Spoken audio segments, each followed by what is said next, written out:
35,000 fire stations in America.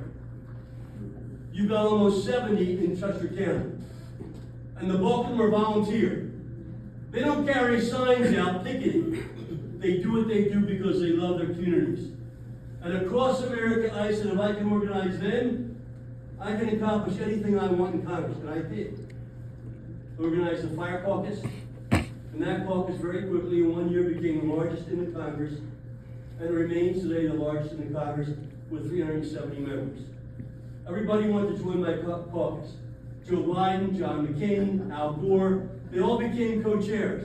And it was bipartisan. Because I wanted to support the men and women who protect our town. Because they're not just firefighters. They're the people that make America great. Think of your hometown. They're the people that rescue the kids when they're lost and organize the search parties. You got a cat stuck in a tree or a sardine flooded, he's pumping out, they do that work. You organize the parades. It's the hall where the Girl Scouts and Boy Scouts meet. It's the hall you rent when you want to have a wedding reception. They're the backbone of the community, in every community. And you have them on your side. You've got the most powerful political force in America. And so for the 20 years I served in Congress, I served as a point person of the Firefighters of America. I've been in all 50 states. The book I wrote in 2018 will be released as a Hollywood movie next year. It's called Firefighter. I'm not taking a dime of money from the film. When the film will be released to the fire departments, they show it in their stations and they keep all the money. And then once after it's been shown for 2 months in the local fire stations, they raise money from it. Then it goes on to one of the big national networks to make money for the firefighters. The goal is to help the firefighters of America. I came out with a firefighters agenda 2 years ago with 8 task forces to help them, which I proposed to Joe Biden. He was out of it, but I know him very well when he was in Congress. He actually traveled me on foreign policy trips that I'll get to in a moment. And I briefed Susie Wiles last fall, before Donald Trump won. Unfortunately, we couldn't put on the presentation I wanted, but I'm working on that right now. I'm going to get funded with private money, not public money, $1 billion worth of initiative for firefighters in America. $1 billion. It's going to show the firefighters that we appreciate the work they're doing. That's my primary mission now, and I don't get paid for it. I do it because it's who I am, and it's a legacy I want to leave based on what my father and my brothers taught me. Now, how does 9/11 come in? As a leader of the firefighters in Congress, I went to every disaster the day after it occurred.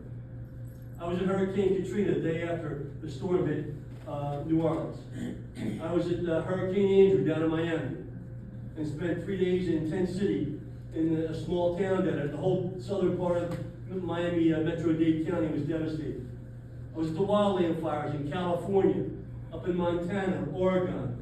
I was at the Loma Prieta earthquake. I was at the Midwestern floods, the Murrah building bombing in Oklahoma City.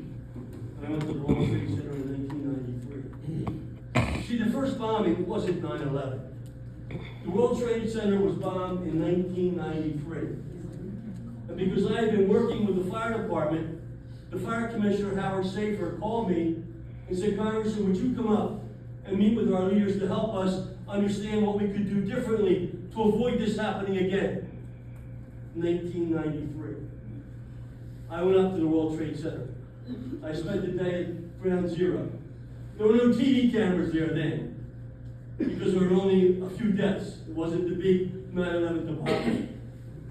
ATF, the FBI, and DEA took me through the building, and I met a young fire officer who was then a battalion chief.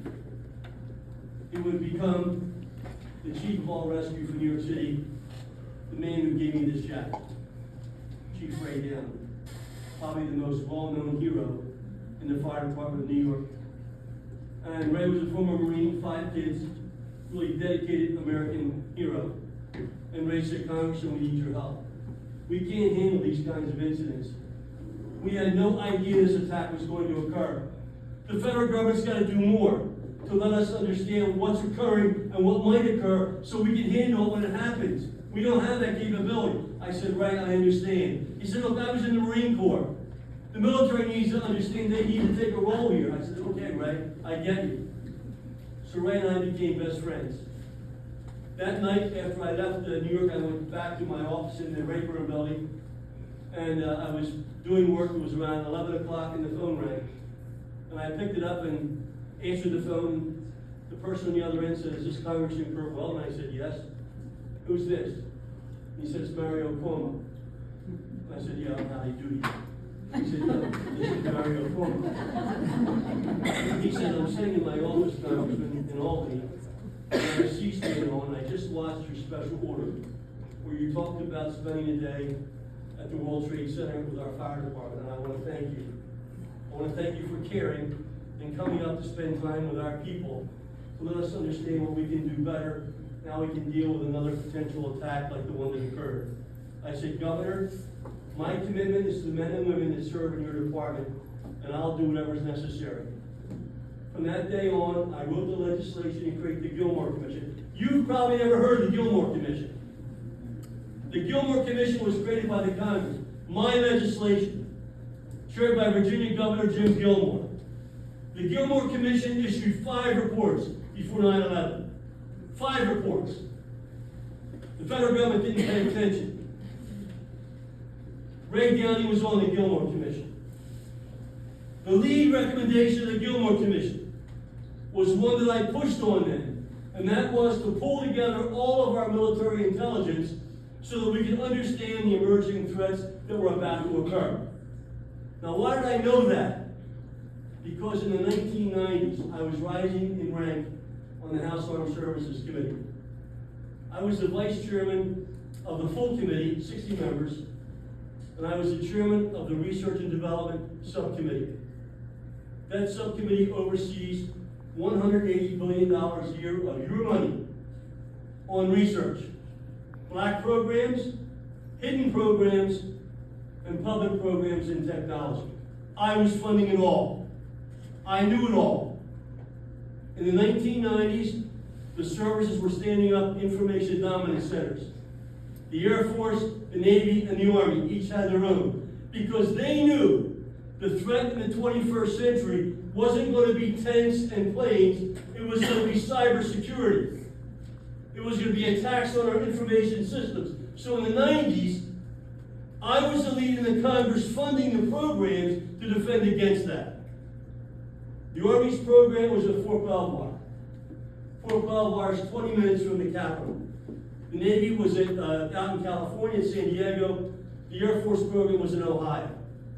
So I would go down to Fort Belvoir on a regular basis and meet with the Army intelligence officers to have them brief me. I didn't bother getting read into the program. I could have, because I had top clearances. I didn't need that. But I was impressed with what I saw.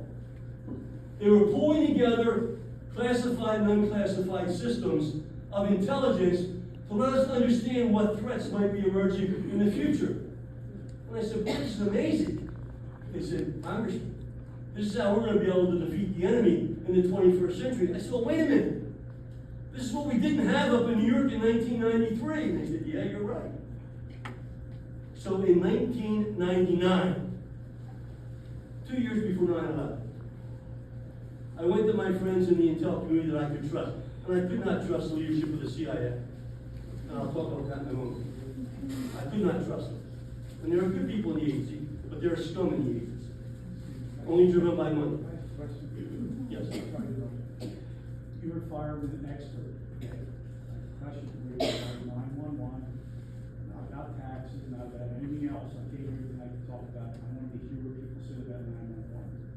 On page 310 of the only official document we have, okay, page 310, these firemen are not volunteers, these are paid firemen. They're under orders, they're under command, okay? They were given a direct order to evacuate the towers. And I don't want to use any foul language, but the fireman said, one guy yells into his radio, "We're not fucking coming out."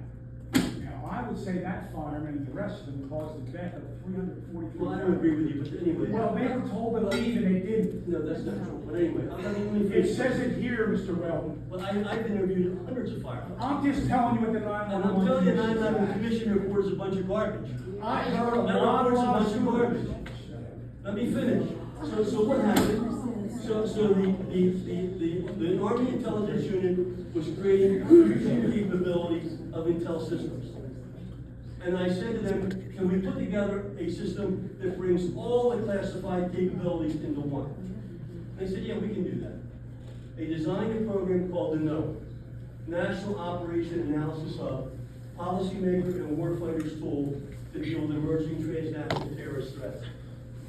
On November the 4th of 1999, with Deputy Secretary of Defense John Henry, a Democrat, at his suggestion, I hosted a meeting in my office with him, the Deputy Director of the CIA, and the Deputy Director of the FBI.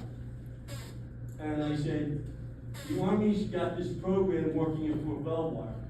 That is what we need to prevent another attack, like the one in '93, and other attacks like the attack on the USS Cole. And John Henry said, we need this. And I said, I'll get it funded. And the FBI said, we'll support it. And the CIA said, we don't want it. We won't support it. For 2 years, I put language in the defense bill mandating that we establish a fusion center of the 33 classified systems the federal government operates. The federal government controls 33 classified systems with your money in 33 agencies that provide raw data. Before 9/11, it wasn't coordinated. This plan would have done that. In 1999 and in 2000, that opportunity, when I exposed it on 9/11, Louis Freeh, the FBI director, had been the previous director, said, could have prevented 9/11 from happening. When I was so incensed with the CIA when they blocked the creation of the Fusion Center, then on 9/11 I got 4 frantic calls. The Capitol was under attack. The planes that hit the Trade Center buildings in New York, there was a plane that was coming from Washington. We didn't know it was coming from the Capitol with the Pentagon going forward. And these 4 military intelligence officers from Fort Belvoir said, Mr. Chairman, we have to see you right away. I said, we're under attack now. They're evacuating all the office buildings. We have to see you. So I met with them one at a time. An Army Lieutenant Colonel, career spy, Tony Schaefer. An Air Force career intelligence officer and analyst, Dr. Eileen Pricer. A Navy Annapolis graduate, Navy commander of several ships, Scott Philpott. And the leader of the Army's Data Information Warfare Assessment Center. Each of them came into me separately and said, we identified the New York cell of Al Qaeda and Muhammad Atta a year before 9/11. There's the chart. That chart wasn't developed after 9/11. The team at the Army's legal facility, working on your behalf, established by General Hugh Shelton, the chairman of the Joint Chiefs of Staff, as a special task force, these 20 military officers that I was funding at a highly classified level called Able Danger, which I then found out about, had identified every cell of Al Qaeda in the world, by name, and photograph. And in addition, these 5 pink cells were the lead cells, one of which is in New York. And they told me on 9/11, they had identified Muhammad Atta as a member of the New York cell of Al Qaeda a year before the attack. And they told me they tried to transfer the information to the Justice Department 3 times and were blocked.